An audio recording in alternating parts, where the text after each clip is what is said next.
Hello guys, I'm Data, Supernova video part 2. Apparently while I was, putting together all the stuff, I deleted the Supernova second part that I recorded. I remember recording it, but when I mounted the videos together, it isn't there. Most likely this happens because I create a whole lot of videos all together, and apparently these are the videos that I have not uploaded yet. I'm gonna upload in the following days. They are more La Malinche videos, one with Lerms, Longbow Laser Vomit, one with Commando, and then I still have to do. I have done a Thunderbolt 3 heavy large one. It's pretty OP. A Sleipnirs, guys, have almost 1600 damage with the Sleipnirs.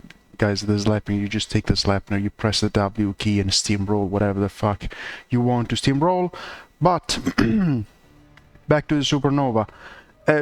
It's an okay mech. It's not too strong and not too weak. It's one of those mechs that survives because of the quirks. We are into a point where even with clan mechs, in order to be okay, you need the quirks. So this mech is saved by the 10 hit and the survival quirks, the extra armor and structure that it has.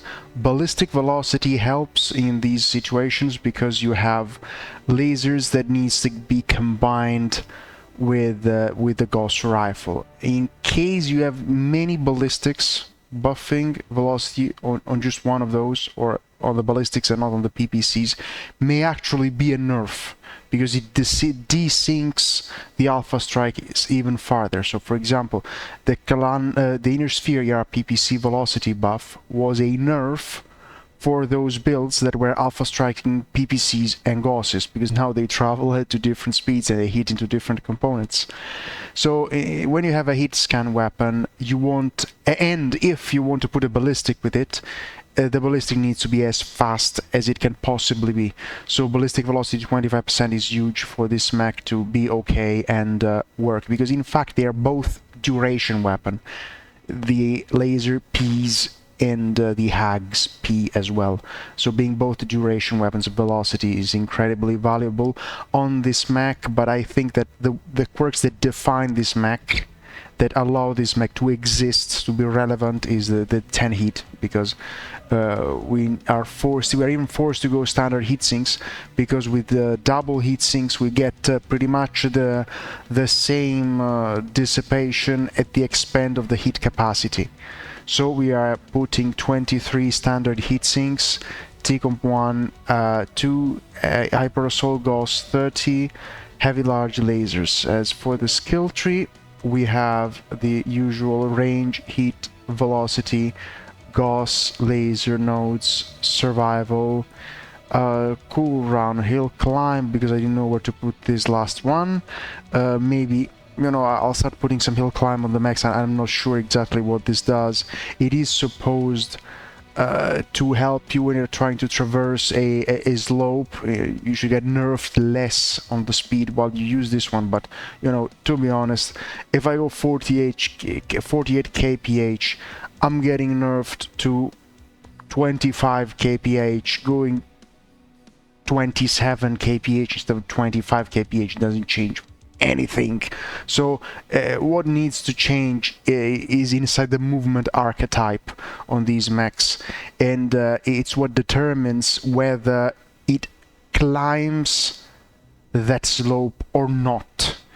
I remember in the alpha version of the game, if you remember Alpine Peaks, a heavy was easily capable of traversing that mountain, almost walking vertically, because of these values. But of course, the Cauldron hates most of the heavies and the assaults, so the assaults have to get stuck everywhere, every time, and this thing here just doesn't help at all, because it's a thing that is determined by the values proper of the movement archetype, not by these ones.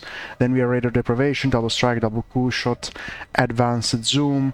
Arguably, you could say that the velocity is enough, that you don't need to have enough ammo, because you put more ammo instead of the targeting computer, that's a choice. That you are better without ghost charge. So if you do all of these, what's the next thing you're gonna put? Reinforced casing. Why?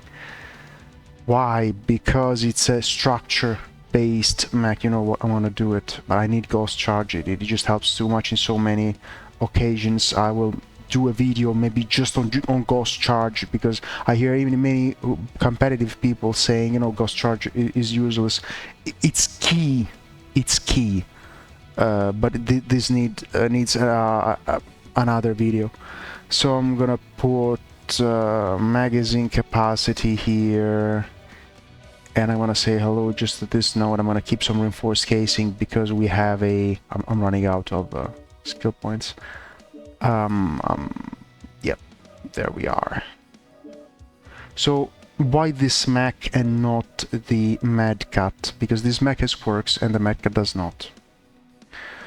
These things were done under the wrong assumption that the Medcat has a better weapon disposition compared to the boiler, and even a lot of high-level players would fall for this mistake, because you see, okay, the weapons are low, so being low mounted, the mounts are worse. That is not true. When you pick a Medcat and you shoot, it looks like the mounts are high because they shoot from close to the cockpit. That's good for convergence, but not necessarily they are high mounted. So say, for example, even the torso mounts of a direwolf, they look close to the cockpit, but not for this reason are high mounted. It's the cockpit that is low mounted.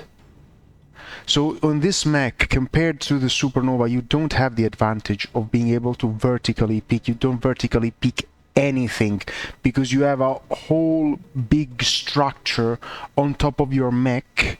So when you try to vertically peak, they are going to see your upper part when your face is still facing the terrain.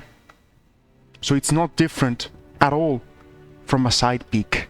You don't get any advantage with this mech in vertically peaking compared to horizontally peaking. Maybe a little bit of an advantage, okay, but it's not as big as an advantage as what happens with mechs that are actually high mounted, like the Blood Asp or the Battlemaster. In this case, what matters is the ability to side peek, and if you measure the distance in between the arms of this Medcat and you measure the distance in between the arms of this Supernova, the mounts are actually slightly tighter on the Supernova than on the Medcat. So arguably the mounts are even better on the Supernova. Then you could say that the profile is worse because it doesn't shield the torsos with the arms, but it doesn't really matter because it has the survival quirks. And overall, I'd say that this one is it would be on par with the Medcat if it just had extra survival. With the extra survival, I would say it's in par with the Medcat because the Medcat shields the torsos, this one does not. But all the other quirks make this one stronger than the Medcat. Okay, let's nerf it. Guys, if you want to nerf it, nerf whatever the fuck you want.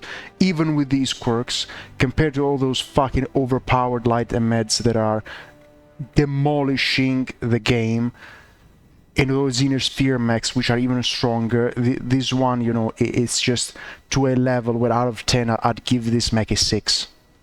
At 7, at A7, tops, maximum A7. Nothing more than that. Okay guys, so that concludes the video. Sorry for splitting the video in two. That's why I won't put any ads on this video. Catch you guys next time.